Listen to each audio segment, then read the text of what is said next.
Bismillahirrahmanirrahim. Assalamualaikum warahmatullahi wabarakatuh.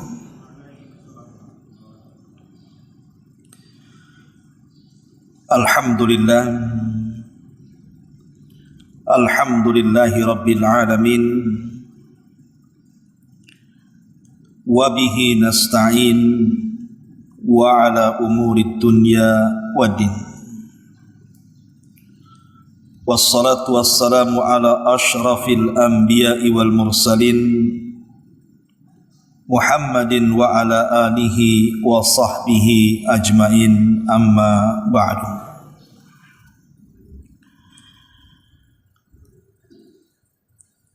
Ma'asyiral muslimat, ibu-ibu yang dimuliakan Allah subhanahu wa ta'ala, rahimakumullah. Alhamdulillah, di pagi menjelang siang ini, tentu dengan nikmat dan karunia yang Allah telah anugerahkan kepada kita, kita masih bisa diberikan nikmat oleh Allah Azza wa Jalla, terutama nikmat iman, nikmat Islam, dan nikmat bisa duduk di majelis ilmu.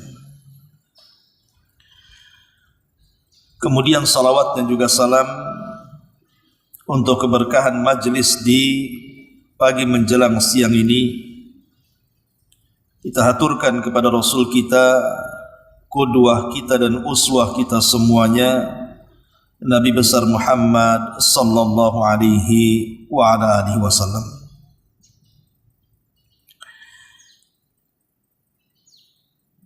Pembahasan di pagi menjelang siang ini kita akan membahas tentang hukukul asyrah, hak-hak yang 10. Apa saja hak-hak yang harus kita tunaikan dari 10 perkara ini, di mana Allah Subhanahu wa taala merangkum 10 hak ini di dalam firman-Nya surah An-Nisa ayat 36. Ma'asyiral muslimin wal muslimat rahimani wa rahimakumullah. Kita tahu bahwa Islam datang kepada kita dalam rangka menyempurnakan akhlak manusia, sehingga Nabi SAW mengatakan, innama bu'istu liutammima makarimal akhlak. Aku diutus untuk menyempurnakan akhlak manusia. Lah, akhlak sendiri terbagi menjadi 2. Ada akhlak yang berkenaan dengan Allah, ada akhlak yang berkenaan dengan sesama hamba-hamba Allah. Dan itu terangkum dalam 10 hak dan kewajiban yang harus kita tunaikan. Yang pertama, berkaitan dengan hak yang berkaitan dengan Allah, atau akhlak yang berkaitan dengan Allah Subhanahu wa taala. Di dalam surah An-Nisa ayat 36 Allah mengatakan, wa'budullaha wa la tusyriku bihi syai'a. Sembahlah Allah dan jangan sekutukan Allah dengan siapapun. Maka dalam hal ini hak kita kepada Allah Subhanahu wa taala, atau lebih tepatnya adab dan akhlak kita kepada Allah Subhanahu wa taala, adalah dengan cara menanamkan tauhid, menegakkan tauhid di dada-dada kita semuanya. Karena seluruh agama yang dibawa oleh para nabi itu asasnya adalah tauhid la ilaha illallah. Baik agama yang dibawa Nuh alaihi salatu wassalam, maka Nuh mengajak kaumnya untuk mengesahkan Allah dengan kalimat la ilaha illallah. Kemudian juga kepada Ibrahim juga mengatakan kepada kaumnya agar menanamkan kalimat la ilaha illallah. Begitu juga kepada Nabi Musa alaihi salatu wassalam. Nabi Musa mendakwahkan dakwahnya kepada kaumnya agar mereka mengucapkan kalimat la ilaha illallah. Begitu juga kepada Isa bin Maryam, dan yang terakhir kepada Rasul kita Muhammad sallallahu alaihi wasallam, umirtu an uqatilan nas hatta yashhadu an la ilaha illallah. Aku diperintahkan, kata Rasul, untuk memerangi manusia agar mereka mengucapkan kalimat la ilaha illallah. Itulah kalimatut tauhid. Dari sini Allah Subhanahu wa taala mengatakan, wa laqad ba'atsna fi kulli ummatir rasulan an ibudullaha wajtanibut taghut.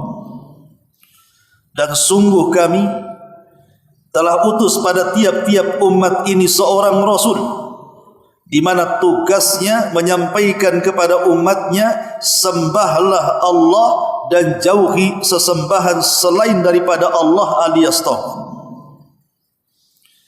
Inilah akhlak pertama kita kepada Allah Subhanahu wa taala, tanamkan tauhid.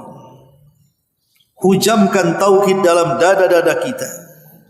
Sekali la ilaha illallah, maka tetap la ilaha illallah. Sekali tauhid, maka tetap tauhid. Jangan sampai kemudian tauhid ini bergeser sehingga menjauhkan kita dari sesembahan kepada Allah Subhanahu wa taala. Ma'asyiral muslimat yang dimuliakan Allah Subhanahu wa taala. Dan lawan daripada tauhid adalah kekufuran. Dan kufur sendiri terbagi menjadi 3. Macam-macam kufur itu, yang pertama ada yang sifatnya kesyirikan. Sifatnya syirik, orangnya musyrik. Ada yang sifatnya nifak. Sifatnya nifak, orangnya munafik. Dan ada yang sifatnya murtad, orang yang keluar daripada Islam. 3 kelompok ini adalah kelompok yang melawan tauhid. Manusia kalau sudah terjerumus kepada kesyirikan, maka hilanglah tauhid. Manusia kalau sudah terjerumus kepada kemunafikan, maka tertanggallah tauhid. Manusia kalau sudah terjerumus kepada kemurtatan, maka sama dengan menggerus tauhid. Orang yang terjerumus kepada kesyirikan, dia tidak sedang beradab kepada Allah. Orang yang terjerumus kepada munafik, maka dia tidak sedang berakhlak kepada Allah. Orang yang terjerumus kepada kemurtatan, dia tidak sedang beretika kepada Allah Subhanahu wa taala. Karena 3-tiganya lawan daripada tauhid. Pertama, kesyirikan.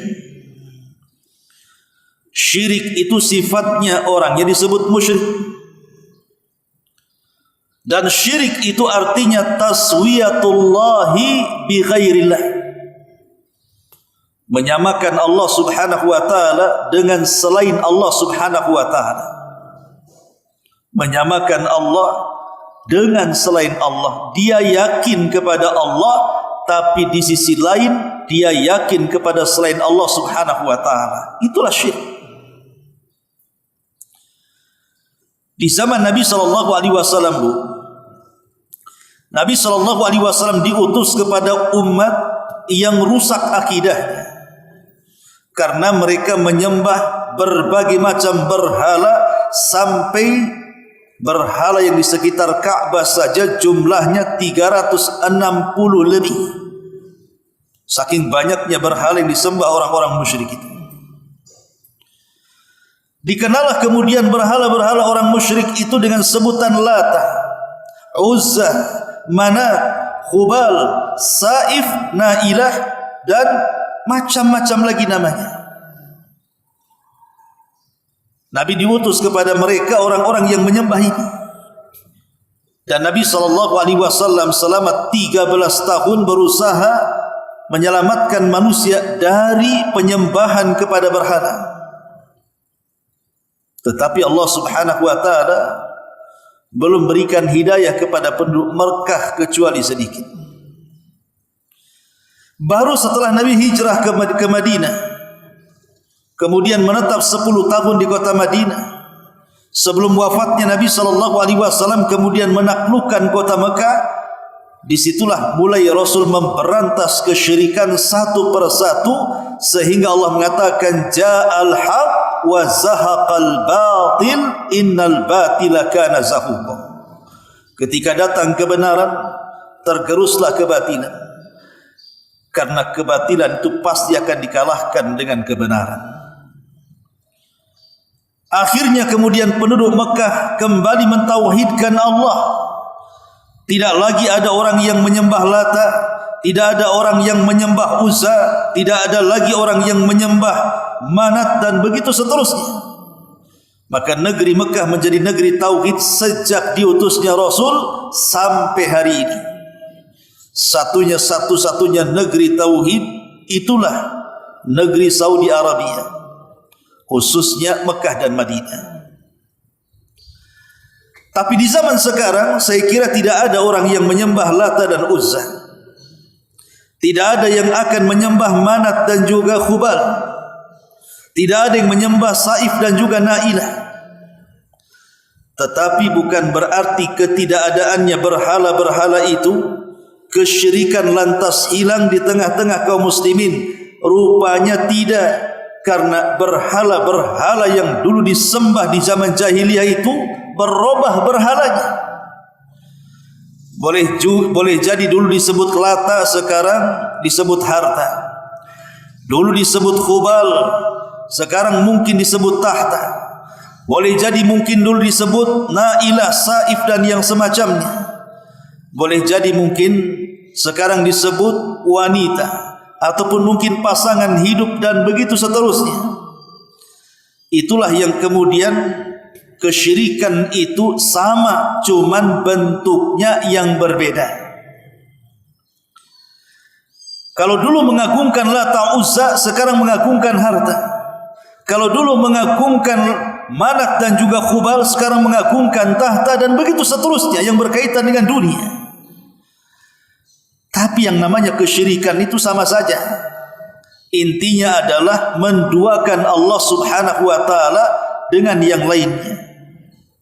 Karena ketika kita lebih mengagungkan harta kita dibandingkan mengagungkan Allah Subhanahu wa taala, maka sadar ataupun tidak dia terjerumus kepada kesyirikan. Ketika kita lebih mencintai keluarga kita, mencintai dunia kita, sadar ataupun tidak, dia telah terjerumus kepada kesyirikan. Ketika menanamkan perasaan takut kepada bos kita, takut kepada atasan kita, mau tidak mau, dia terjerumus kepada kesyirikan. Atau ketika kita menyandarkan diri kepada selain Allah, tidak yakin dengan Allah Subhanahu wa taala, akhirnya bergantung kepada dukun-dukun, tangkal-tangkal, jimat-jimat, maka itu sama juga kita telah menyekutukan Allah Subhanahu wa taala. Jadi dari sini kita tahu bahwa kesyirikan itu akan tetap ada. Sejak zaman diutusnya Rasul sampai hari ini, syirik itu tetap ada dan berkembang, walaupun beda caranya. Ma'asyiral muslimin wal muslimat rahimani wa rahimakumullah. Dan perlu diingat, Bu, jangan sampai saya, ibu, atau keluarga ibu jatuh kepada kesyirikan. Lihat Luqmanul Hakim, saking takutnya kesyirikan ini, sampai wasiat yang pertama dicantumkan dalam Al-Quran, ya bunayya la tusyrik billahi innasyirka la dzulmun adzim. Wahai anakku, jangan kau sekutukan Allah dengan yang lainnya, karena kesyirikan itu sezalim-zalimnya kezaliman. Maka saya nasihatkan, Bu, teruslah berhati-hati dari dosa yang sangat besar ini, yang kalau orang meninggal di atas kesyirikan dan jatuh kepada syirkul akbar, maka dipastikan dia rugi dunia dan akhirat, karena kalau dia masuk neraka dia tidak akan pernah keluar dari neraka, naudzubillah. Itulah dosa yang tidak akan diampuni selamanya. Ma'asyiral muslimat yang dimuliakan Allah Azza wa Jalla, lindungi keluarga dari kesyirikan. Tanamkan kepada keluarga kalimat la ilaha illallah, supaya kita tidak terjerumus kepada dosa yang paling besar yang tidak akan diampuni selamanya. Ini yang pertama. Yang kedua adalah kenifakan ataupun orang yang disebut munafik. Munafik ini diambil daripada nafak. Nafak itu semacam gua yang memiliki dua pintu, pintu masuk dan pintu keluar, atau semacam terowongan di mana masuk sebelah kanan, keluar sebelah kiri. Karena orang munafik itu masuk Islam dengan lisannya, keluar dari Islam dengan hatinya. Makanya ulama membahasakan munafik itu adalah izharul Islam wa israrul kufri, menampakkan keislaman dan menyembunyikan kepada kekafiran. Munafik ini, Bu, terbagi menjadi dua. Ada nifak yang sampai kepada taraf mengeluarkan kita dari Islam, dan ini munafik yang berkaitan dengan keyakinan. Munafik yang berkaitan dengan keyakinan ini tadi dia menampakkan Islam dalam lahiriahnya, tapi menyembunyikan kekufuran dalam batiniahnya. Luarnya saja nampak Islam, tapi dalamnya penuh dengan kekufuran. Itulah yang banyak dilakukan orang-orang kafir untuk menghancurkan Islam dari dalam. Terkadang mereka mengutus orang cerdas, kemudian dimasukkan dan disusupkan ke dalam Islam, dipelajarinya oleh dia Quran, dipelajarinya oleh dia sunnah, kemudian dipertentangkanlah Quran di dalamnya, dipertentangkanlah sunnah di dalamnya, kemudian membuat kegaduhan dan kerancauan sehingga akhirnya membingungkan umat Islam. Itulah yang disebut dengan orientalis. Orang-orang yang pura-pura masuk ke dalam Islam tapi menghancurkan Islam dari dalam. Tapi di sana ada nifak yang disebut dengan nifak amal. Ini yang paling banyak. Seperti kalau dia bicara, dia suka dusta. Kalau dia sholat, dia malas-malas.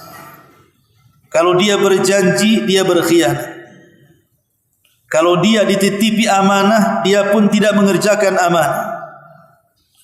Ataupun orang yang tajasus, mengorek-ngorek keburukan kaum muslimin, dan begitu seterusnya. Walaupun memang munafik amal ini tidak mengeluarkan kita dari Islam, tapi ini tangga kepada nifak akbar. Maka sebaiknya hindari sifat-sifat munafik ini. Kemudian yang ketiga, murtad. Murtad ini artinya orang yang tadinya Islam, kemudian keluar Islam, masuk kepada agama di luar daripada Islam. Entah dia masuk Nasrani, entah dia masuk Yahudi, entah masuk Hindu, Buddha, Konghucu dan yang semacamnya.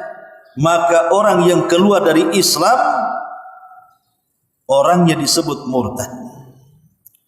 Dan orang murtad ini sangat bahaya sekali, karena bisa melepaskan keimanan dari badannya.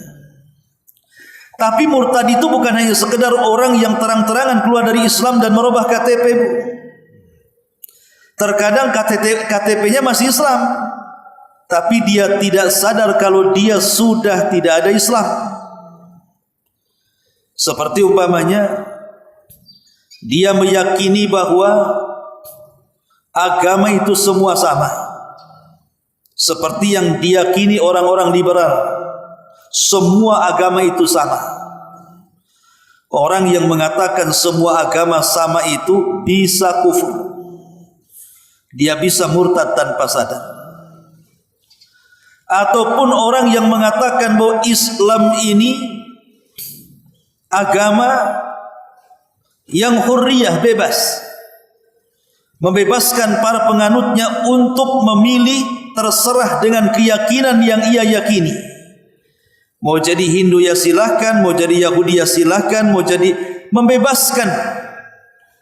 Terserah orang itu mau beragama apa saja.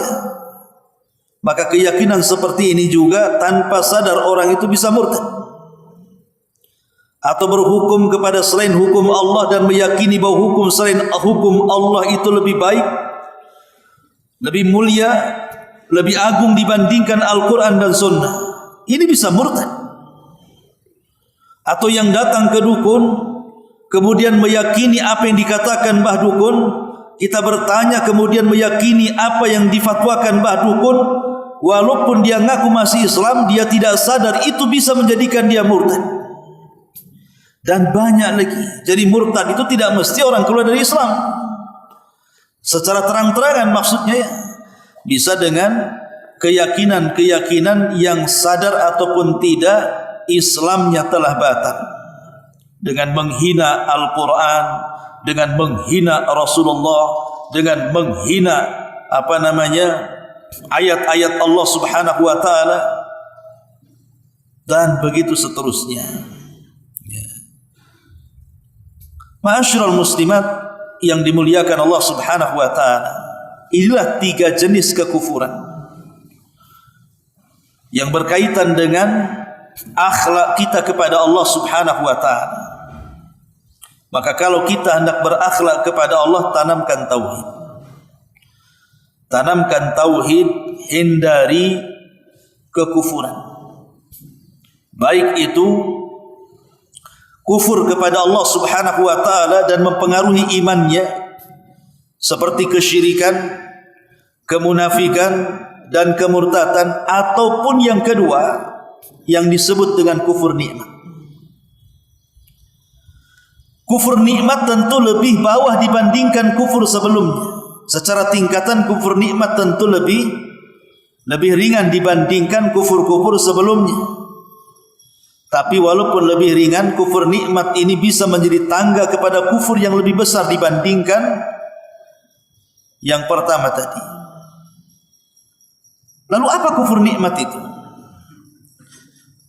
Para ulama mengatakan kufur nikmat itu artinya sitru ni'matillahi wa ya'malu bi mukhalafatil mun'im. Sitru ni'matillahi azza wa jal wa ya'malu bi mukhalafatil mun'im. Kata ulama, kufur nikmat itu menutup-nutupi bahwa nikmat itu datang dari Allah, atau melakukan sesuatu dengan nikmat yang Allah anugerahkan itu tidak seperti yang dikehendaki zat pemberi nikmat Allah Subhanahu wa taala. Itu disebut kufur nikmat. Jadi kufur nikmat 2. Pertama, menutup-nutupi nikmat Allah seolah-olah nikmat itu bukan datang dari Allah. Yang kedua, dia melakukan sesuatu dalam rangka menyelisihi dan dengan nikmat itu zat yang sudah memberikan nikmat kepadanya, Allah Subhanahu wa taala. Dua-duanya disebut kufur nikmat. Adapun yang pertama, menutup-nutupi nikmat itu datang dari Allah. Contohnya seperti kisah Qarun. Qarun ini ketika dia sudah kaya, Nabi Musa mengutus seseorang untuk mengambil zakatnya. Datanglah orang ini menghadap Qarun. Kemudian mengatakan, wahai Qarun, Nabi Musa mengutusku untuk mengambil bagian zakat harta. Tapi kemudian Qarun justru menolak utusan itu dan mengatakan, innama utituhu min ilmin indi. Enak saja kau ambil hartaku. Ini harta hasil jerih payah. Ini harta hasil kecerdasanku. Ini harta hasil keringatku. Dia nasabkan nikmat itu kepada dirinya dan tidak menasabkan nikmat itu kepada Allah Subhanahu wa taala. Dia tutup-tutupi Allah di sini. Dan itu di masyarakat, kata-kata Qarun ini sudah menjadi biasa. Ketika ada orang yang sukses dalam berkarya, sukses dalam bekerja, dia pun menjadi kaya raya. Kemudian kita katakan, dari mana kekayaan? Dia tidak mengatakan ini rizki Allah Subhanahu wa taala, tapi dia justru mengatakan, dari mana kekayaanmu? Dia mengatakan, ya hasil kerja saya, hasil jerih payah saya, dari pagi sampai malam saya bekerja, inilah hasilnya. Dia menutup-nutupi rizki itu seolah-olah dia yang dapat. Harusnya dia tidak bicara seperti itu. Kalau dia berakhlak dan beradab kepada Allah, ketika ditanya dari mana harta kau dapat, harusnya dia mengatakan ini semua rizki dari Allah Subhanahu wa taala. Kalau dia bertanya lagi bagaimana caranya, kita katakan kerja. Jadi kerja itu cara. Tapi nikmat itu datang dari Allah Subhanahu wa taala. Jangan sampai menutup-nutupi nikmat. Tidak boleh kita menutupi nikmat. Karena apapun yang terjadi itu tidak lepas daripada campur tangan Allah kepada kita. Ma'asyiral muslimin wal muslimat rahimakumullah. Maka jangan seperti Qarun, tapi jadilah seperti Nabi Sulaiman. Ketika Nabi Sulaiman diberikan nikmat oleh Allah berupa kekayaan yang melimpah, kerajaan yang luas, diberikan mukjizat yang tidak diberikan kepada para nabi sebelum dan sesudahnya, mampu menundukkan angin, mampu menundukkan kalangan jin, mampu menundukkan hewan dan yang semacamnya. Tapi Nabi Sulaiman tidak pernah sombong seperti sombongnya Firaun, seperti sombongnya Namrud. Justru Nabi Sulaiman mengatakan, hadza min fadli rabbi liyabluwani aashkuru am akfur. Ini semua adalah karunia dari Allah. Allah sengaja menguji aku, kata Sulaiman, dengan karunia yang banyak ini. Apakah aku bisa kufur ataukah aku bisa syukur? Lihat, Nabi Sulaiman alaihi salatu wassalam mengajarkan kepada kita bagaimana caranya syukur nikmat. Nasabkan nikmat itu kepada Allah. Jangan menasabkan nikmat itu datang dari kita. Ya wajar saja saya kaya, saya ini loh kuliahnya tinggi, saya sudah doktor, sudah profesor, masa kere. Ya wajar saja saya kaya, saya kan menteri, saya kan pejabat. Ya wajar saja saya kaya, pendidikan saya tinggi sekali, pekerjaan saya mentereng, saya pilot, saya dokter spesialis, saya arsitek. Subhanallah.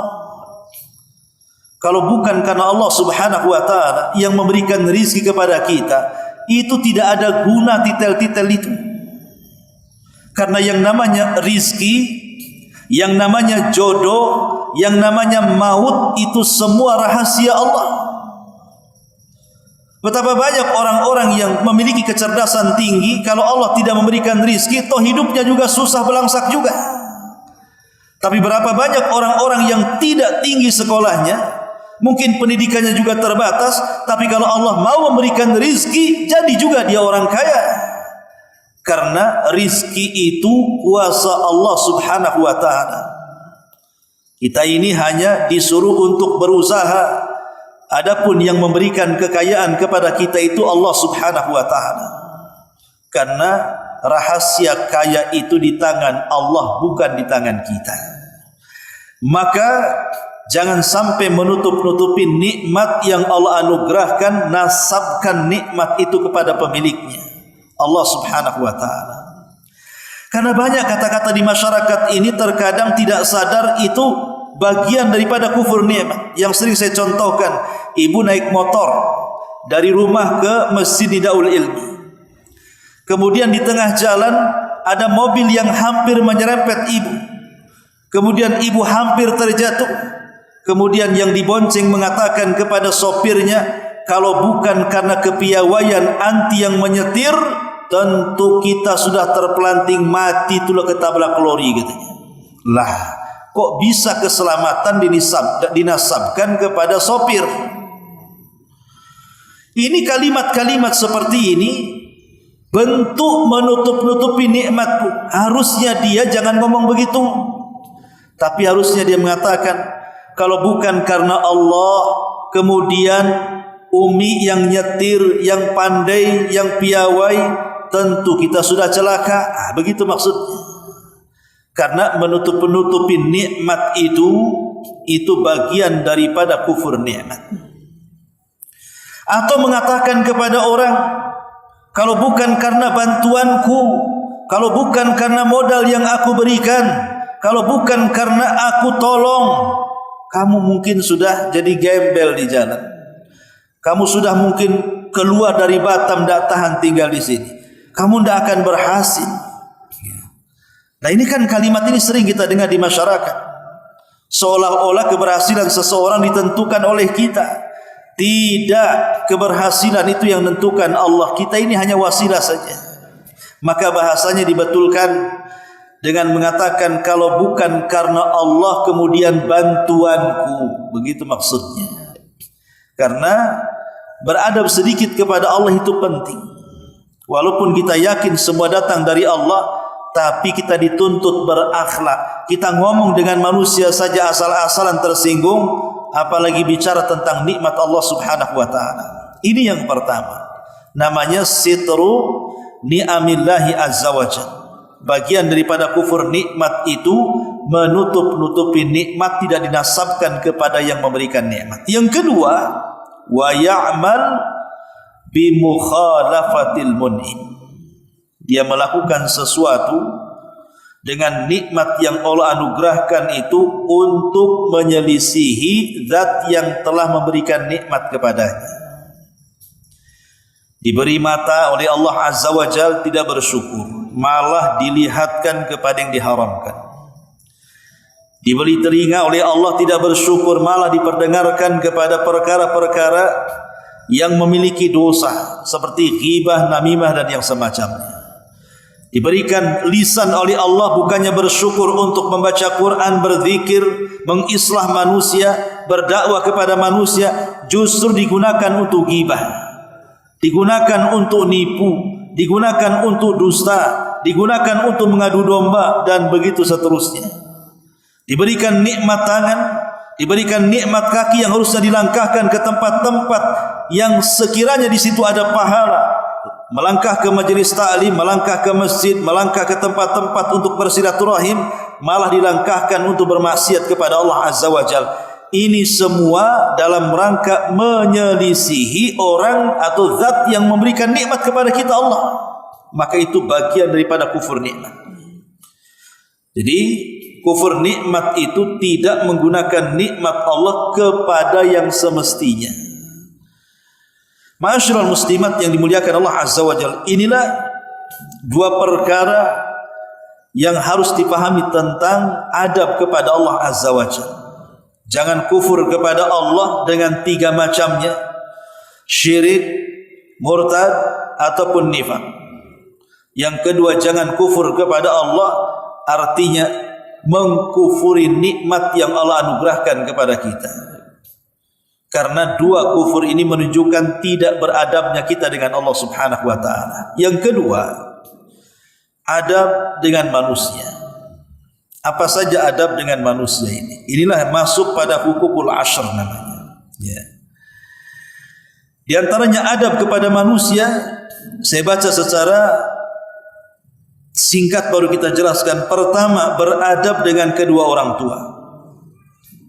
beradab dengan kedua orang tua. Kemudian yang kedua, beradab dengan pasangan kita. Pasangan kita antar suami dan juga istri. Kemudian juga beradab dengan bidzil qurba, dengan kerabat-kerabat kita. Kemudian beradab dengan anak-anak yatim. Kemudian beradab dengan tetangga-tangga dekat ataupun jauh. Kemudian beradab dengan fakir miskin. Beradab dengan fakir miskin, kemudian beradab dengan ibnu sabil, orang-orang yang ada di jalan yang sedang safar. Kemudian beradab dengan milkul yamin, dengan budak atau hamba sahaya. Inilah adab-adab yang ke-10 yang harus diperhatikan. Pertama, adab kepada Allah. Sekarang masuk pada adab kepada makhluk. Adab kepada makhluk yang pertama kali adab kepada orang tua. Selain kita bersyukur akan nikmat yang Allah anugerahkan kepada kita, kita pun harus bersyukur dengan keberadaan orang tua yang menjadikan kita ada. Kalau bukan karena Allah kemudian kedua orang tua, kita tidak akan ada di permukaan bumi. Jadi adanya kita karena adanya mereka. Satu hari Abdullah ibn Umar radhiyallahu anhu melihat ada orang yang sedang tawaf. Dia menggendong ibunya. Kemudian setelah tawaf 7 putaran, dengan lelah letihnya dia gendong ibunya sampai selesai dalam manasik haji. Dia datang kepada Ibnu Umar radhiyallahu anhu dan mengatakan, "Wahai Ibnu Umar, apakah kebaikan diriku kepada kedua orang tuaku yang sudah kuhajikan dengan cara kugendong dari awal manasik haji sampai selesai haji? Apakah ini cukup berbuat baikku kepada kedua orang tuaku?" Maka Ibnu Umar radhiyallahu anhu mengatakan, "Belum, bahkan satu hentakan nafas ibumu saat melahirkanmu itu belum tertebus dengan perbuatan." Subhanallah. Satu hentakan nafas seorang ibu melahirkan kita, itu tidak bisa ditebus dengan kebaikan kita kepada ibu kita dengan cara menghajikan kedua orang tua kita dengan menggendongnya. Menggendong semen saja itu sudah lelah. Ini yang digendong lebih berat dibandingkan semen. Mulai dari tanggal 8 Dzulhijjah sampai tanggal 13 hari Tasyrik, dia harus melakukan sa'i, dia harus melakukan tawaf, dia harus melakukan lempar jumrah, mabit di Muzdalifah, lempar di Mina, dan begitu seterusnya dari awal sampai akhir. Lelah letih, tetapi Ibnu Umar mengatakan kebaikan itu belum ada apa-apanya dibandingkan satu hentakan nafas seorang ibu melahirkan anaknya. Saking besarnya hak kita kepada orang tua. Ya. Ma'asyiral muslimat yang dimuliakan Allah Subhanahu wa taala. Makanya kenapa pahala orang yang berbuat baik kepada orang tua itu sangat besar. Langsung diberikan surga oleh Allah Subhanahu wa taala. Ketika Nabi SAW ditanya tentang amalan yang bisa memasukkan manusia ke dalam surga, maka yang pertama kali tauhid, kemudian Rasul mengatakan birrul walidain, berbakti kepada kedua orang tua. Ini yang pertama, singkat-singkat saja. Yang kedua, akhlak dengan sesama, pasangan hidup kita. Suami kepada istri, istri kepada suami. Saya akan sebutkan masing-masing satu hadis. Adapun akhlak seorang suami kepada istri disebutkan dalam hadis, kata Nabi SAW, "An tut'imaha idza ta'imta, wa an taqsuha idza kasaita, wa la tadribil wajha, wa la tuqabbih, wa la tajhud illa fil baiti." Kata Nabi SAW, berilah istrimu makan seperti makanan yang kau makan. Berilah istrimu pakaian seperti pakaian yang kau pakai. Dan jangan pukul istrimu di bagian wajah. Dan jangan memburuk-burukkan istrimu. Dan jangan mengeluarkan istrimu dalam kondisi berselisih kecuali tetap berada di rumahnya. Di sini Nabi menyebutkan 5 perkara kewajiban suami kepada istri. Pertama, memberi makan sebagaimana yang suami makan. Maka zalim seorang suami kalau memberi makan istrinya tidak lebih lezat dibandingkan makanan yang ia makan. Suami hanya ngasih per bulannya 500.000. Itu untuk 1 bulan tuh. Dibagi 30 hari, ya dapatnya 3 teh, tahu tempe, teh satunya apa tuh? Toge. Nah itulah 3 teh. Ya. Tapi kalau dia pulang dari kerja, mampir pula dia ke nasi padang, istri tak tahu. Atau ngajak kawannya ditraktir pula lah di mana tuh? Warteg. Lauknya pula lebih lezat dibandingkan yang dimakan istrinya. Zalim. Suami yang seperti ini zalim. Ataupun yang kedua, memberi pakaian suami pula lebih mahal dibandingkan pakaian istri. Kalau suaminya mereknya branded, semua di atas 1 juta tuh pakaiannya.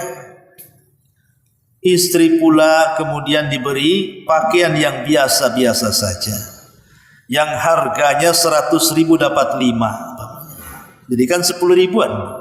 Bisalah ambil di luar. Lah ini tidak boleh seperti itu. Zalim suami kayak gitu. Karena harus memberikan pakaian sesuai dengan pakaian yang dipakai. Ini yang kedua. Yang ketiga, wala tadribil wajah. Tidak boleh memukul wajah. Tidak boleh memukul wajah. Karena wajah itu bagian yang paling mahal bagi seorang wanita. Ratusan juta uang ibu itu terpasang di wajah. Gara-gara wajah itulah keluar macam-macam kosmetik yang harganya itu tidak murah kan. Gara-gara wajah setiap hari uang suami berkurang. Untuk perawatan mata, perawatan halis, bayangkan. Bulu mata, terus bulu-bulunya pun diperhatikan. Itu belum pipinya, belum lehernya, belum telinganya, belum rambutnya. Ya. Makanya itu wajah itu tempat yang sangat berharga. Jarang seorang ibu kalau ngaca itu kakinya dulu kan. Ibu kalau ngaca kakinya dulu apa? Tangannya, pasti wajahnya dulu. Tengokin ada jerawat tidak. Kalau sudah ada jerawat 1, stresnya 1 bulan, gimana ngilanginnya? Karena wajah bagi seorang wanita itu berharga. Lah tempat yang sangat berharga tiba-tiba dihinakan dengan pukulan suami. Apa itu tidak sebuah penghinaan? Makanya Rasul mengatakan jangan pukul wajah. Kalaupun harus memukul, cari areal selain wajah. Entah pahanya, entah betisnya kan itu. Dan itu pun tidak berbekas dan tidak boleh menyakiti dan menyiksa. Kemudian yang ketiga, yang keempat, wala tuqabbih, tidak boleh memburuk-burukkan. Karena terkadang ada seorang suami itu yang ketika bermasalah dengan istrinya, maka tidak ada bedanya dia dengan wanita. Dicaci maki istrinya, dicaci maki keluarganya. Ini juga suami yang tidak beradab. Dan yang terakhir, wala tahjur illal fil bait. Kalau ada masalah jangan ngusir. Ada suami bermasalah dengan istrinya, diusir istrinya, pulang kau ke rumah orang tua.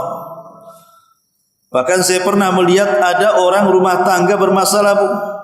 Suaminya langsung beli koper di pasar, langsung dimasukkan pakaian istrinya, dilempar langsung ke teras. pergi kau dari sini gitu. Enggak boleh, Bu. Ya, ini suami yang tidak berakhlak. Ini contoh hadis, ya banyak lagi kewajiban suami kepada istri, ini satu hadis saja karena waktu. Kemudian yang kedua, akhlak istri kepada suami. Saya sebutkan satu hadis juga. Nabi SAW mengatakan dari Muawiyah ibn Haidah radhiyallahu anhu, ketika seorang sahabat datang kepada Rasul, apa kewajiban kami istri-istri kami kepada suami itu? Maka Rasul mengatakan, Idza nadhara ilaiha sarrathu. Pertama, kalau suami memandang istrinya menyenangkan suaminya. Kalau suami memandang istrinya menyenangkan hati suaminya. Betapa banyak suami yang sakit hatinya ketika istri memasang wajah yang tidak disukai suaminya. Maka pasanglah wajah yang jangan sampai menyakiti hati suaminya. Apalagi suami lagi lelah, letih bekerja gitu ya. Yang pulang ke rumah itu supaya kelelahan itu hilang dengan dihiburnya oleh pasangan rumahnya. Tapi betapa banyak suami yang pulang ke rumah bukan hilang penatnya, bertambah-tambah capeknya. Kenapa? Karena sudah lihat iblis di kantor, lihat setan pula di rumah. Ya. Jadinya kan penat, Bu. Maka jadilah Khadijah. Ketika Rasul ada masalah, kemudian Rasul memanggil-manggil Khadijah dan mengatakan, Zammiluni, zammiluni, selimuti aku, selimuti aku. Maka Khadijah pun menghibur hati Rasul, menyelimutinya, kemudian mengatakan, Wallahi la yuhzikallahu abada. Demi Allah, engkau tidak akan dihinakan sama sekali. Kemudian dihibur, engkau orang baik, engkau orang ini, engkau orang itu, dan begitu seterusnya. Idza nadhara ilaiha sarrat. Termasuk juga sarratku adalah dengan menjaga penampilan, menjaga gaya, ya, menjaga pelayanan.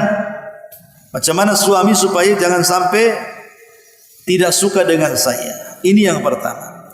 Kemudian yang kedua, wa idza amaraha ata'athu. Apabila suami memerintahkannya, dia pun taat. Kalau suami memerintahkan sesuatu, maka langsung taat. Jangan suami bilang A, ibu pula bilang B. Suami bilang B, ibu pula C. Suami bilang ke barat, ibu pula ke timur. Maka tidak boleh setelah mentaati perintah Allah, maka ada kewajiban ibu mentaati perintah suami. Kemudian yang ketiga kata Nabi SAW, wa in aqsama biha abarathu. Kalau suami bersumpah melarang sesuatu, maka harus ditaati larangannya. Kata suami, jangan pergi, ya diam di rumah. Jangan pergi, malah pergi. Jangan bergaul dengan si Anu, ya sudah, enggak usah bergaul dengan si Anu. Malah bergaul dengan si Anu. Jangan main HP, kata suami. Ya udah, taruh HP-nya. Malah sembunyi di kamar mandi main HP. Ini istri yang tidak taatnya dengan suami kayak gini. Jadi ciri-ciri istri yang taat itu, kalau suami melarang sesuatu, maka dia berhenti dari larangan itu. Jangan begini, ya jangan begini. Jangan begitu, ya jangan begitu. Kemudian yang keempat kata Nabi SAW, wa in ghaba anha hafizat fi malihi wa nafsiha. Ketika suami tidak ada, kata Rasul, entah safar, entah kerja, entah kemana, maka jaga kehormatannya. Dia ada suami, jangan memasukkan orang yang tidak disukai suami. Jaga harta suami, jangan dihambur-hamburkan. Mumpung suami tidak ada, akhirnya kemudian dihambur-hamburkan hartanya. Maka ini juga bukan bagian adab seorang istri kepada suami. Ini contoh dua hadis tentang hubungan suami istri. Kemudian yang ketiga, di antara adab yang diajarkan Nabi SAW adalah adab dengan tetangga. Tetangga ini, Bu, terbagi menjadi tiga. Ada tetangga yang sekaligus dia kerabat. Yang kedua, ada tetangga tapi dia bukan kerabat. Ada tetangga itu, pertama ya saya ulangi, ada tetangga, dia tetangga kita, dia kerabat kita dan agamanya Islam. Yang kedua, ada tetangga, dia tetangga kita, agamanya Islam, tapi bukan kerabat kita. Kemudian yang ketiga, ada tetangga, dia tetangga kita, dia bukan kerabat kita, dan dia bukan muslim. Ini beda perlakuannya, Bu. Pertama, kalau kita punya tetangga plus kerabat plus juga muslim, maka dia punya 3 hak. Pertama, hak bertetangga. Yang kedua, hak berkerabat. Dan hak seorang muslim. Yang kedua, kalau tetangganya bukan kerabat tapi dia tetangga dan muslim, maka dia memiliki 2 hak. Hak bertetangga dan hak seorang muslim. Kemudian yang ketiga, kalau dia bukan kerabat, bukan seorang muslim, tapi dia tetangga, tetap dia punya hak, namanya hak bertetangga. Contohnya, wayamnaunal maun, jangan mencegah apapun dari benda-benda rumah kalau dipinjam kasih, walaupun dia bukan muslim. Dia datang ke ibu, pinjam rantang Bu, ibu kasih. Pinjam sendok, ibu kasih. Pinjam pisau, ibu kasih. Pinjam beras, ibu kasih. Pinjam garam, ibu kasih. Itu namanya hak kepada tetangga. Karena Allah mengancam wa yamnaunal maun, termasuk para pendusta agama adalah mencegah, tidak mau memberikan apa yang dipinjam tetangganya. Maka ini hak dengan tetangga. Gambarannya hak bertetangga itu adalah saling menghormati, baik tetangga kita muslim ataupun kafir. Saya contohkan 2 hadis Nabi SAW. Pertama, ada seorang laki-laki datang kepada Nabi SAW, kemudian bertanya kepada Rasul tentang seseorang yang dia salat malamnya tiap malam, kemudian puasa sunnahnya tiap hari, kemudian sedekahnya tiap waktu, kemudian berbuat baiknya tiap saat. Pokoknya sempurna seorang wanita ini. Tetapi satu hal yang kurang dari wanita ini, kata orang ini, ya Rasulullah, walakin tu'dhi jiranaha bilisaniha, tapi lisannya suka menyakiti hati tetangganya. Maka Rasul mengatakan, la khaira fiha hiya min ahlin nar. Orang itu tidak punya kebaikan walaupun solat malam tiap malam, walaupun puasa sunnah tiap hari, walaupun sedekah tiap saat, tetap tidak punya kebaikan. Dan wanita itu pantas masuk neraka. Maka berbuat baik kepada tetangga yang paling utama adalah menjaga lisan, Bu ya. Jaga lisan. Lisan ini tak betulan. Kadang-kadang baru mendapatkan kabar tentang tetangganya langsung disebar. Kafa bil ithmi kadiban. Kafa bil mar'i ithman an yuhadditsa bi kulli ma sami. Kata Rasul, cukuplah orang itu membawa dosa banyak ketika dia menyambung lidah apapun yang didengar telinganya. Kalau ibu nih, pamannya ada bertiga ngobrol, tahu-tahu yang satu ngasih berita-berita hoak, ya, ngerumpi, tahu-tahu ibu sambung lidah ngomong kepada yang lain, Bu, itu ibu membawa dosa besar. Maka yang selamat adalah diam. Orang yang paling selamat, yang punya akhlak dengan tetangga itu adalah yang lisannya diam. Tahu nggak si Anu? Nggak tahu, padahal tahu. Ya. Masa nggak tahu Nggak tahu. Itu yang paling selamat. Masa tetangga sebelah nggak tahu? Nggak tahu. Itu ya Bu ya. Kalau ibu ingin selamat, bilang kalimat nggak tahu. Walaupun ibu tahu. Karena tidak ada kalimat yang bisa menyelamatkan tetangga dengan tetangganya kecuali kalimat saya tidak tahu. Tapi kalau saya katakan saya tahu, pengen lebih tahu tidak? Mau saya kasih tahu tidak? Tahuan betul atau tahuan benar? Ini yang nggak beres ini. Ya. Jadi ini hadis yang pertama. Hadis yang kedua, Nabi SAW mengatakan dalam hadis Abi Dzar radhiyallahu an, kata Nabi SAW, "Idza tabakhta maraqatan faqsir ma'aha wa ta'ahad jiranaka." Kalau engkau masak sebuah masakan, perbanyak kuahnya, kata Rasul. Kemudian bagi-bagi tetanggamu.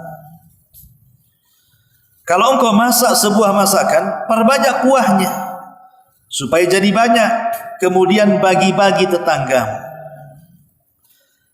Hadis ini sebenarnya bukan bicara ngasihnya, Bu. Karena terkadang yang kita kasih kepada tetangga itu rupanya lauk di tetangga lebih enak daripada lauk yang kita kasih, Bu. Bukan itu maksudnya hadis ini.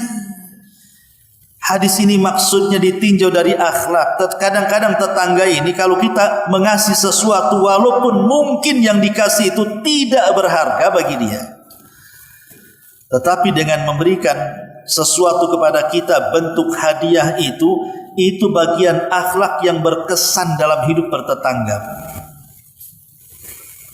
Gak apa-apa, Bu. Ibu masak sop nih, ayamnya mungkin 1 ruas jari, tapi airnya setengah ember. Kasih kaldu banyak-banyak. Kemudian berikan kepada tetangganya. Ini contoh saja. Ya, tapi jangan bakhil juga, Bu. Atau manas-manasi tetangga. Tahu tetangga ini orang susah, ibu masak ikan asin pula lah, 7 meter, 8 meter kecium baunya, tapi tak mau ngasih. Nah, itu kan namanya manas-manas, Ibu. Ya, kalau masak itu sampai kecium tetangganya, kasihlah tetangga itu supaya nggak penasaran. Jangan sampai ngintip masa apa nih orang ini. Nah ini, tapi yang jelas bahwa hadis ini mengajarkan kepada kita tentang apa? Tentang saling memberikan hadiah. Alangkah indahnya sebuah perumahan itu kalau saling berikan hadiah, saling tukaran lauk. Si Anu, Umi Anu kemarin ngasih itu kepala ikan, nah sekarang saya kasih kepala ayam. Nah, contohnya, ya. Oh itu yang itu kemarin itu ngasih tuh buntut ikan, saya kasih ceker ayam. Jadi nggak masalah, Bu, tukar-tukaran gitu ya, tukar-tukaran, dan kita hargai. Dan itu akan menanamkan perasaan cinta karena hadiah itu membangkitkan cinta. Kemudian juga adab yang berikutnya, adab kepada kerabat. Adab kepada kerabat ya tentu lebih dekat, lebih didahulukan dibandingkan adab kepada tetangga. Harus lebih lagi. Ya. Kemudian di sana ada adab kepada fakir miskin, kepada anak-anak yatim, kepada ibnu sabil, kepada budak-budak dan begitu seterusnya yang tidak mungkin kita jelaskan karena waktu juga. Inilah di antara pentingnya kita menanamkan akhlak dalam kehidupan kita, baik akhlak kepada Allah ataupun akhlak kepada sesama. Wallahu a'lam bishawab. Mudah-mudahan ada manfaatnya. Kalau ada yang bertanya silakan. Kalau tidak ada kita tutup. Taib, kalau kita ada kita tutup. Subhanaka wa bihamdika asyhadu an la ilaha illa anta astaghfiruka wa atubu ilaik. Allahu taala alam. Assalamualaikum warahmatullahi wabarakatuh.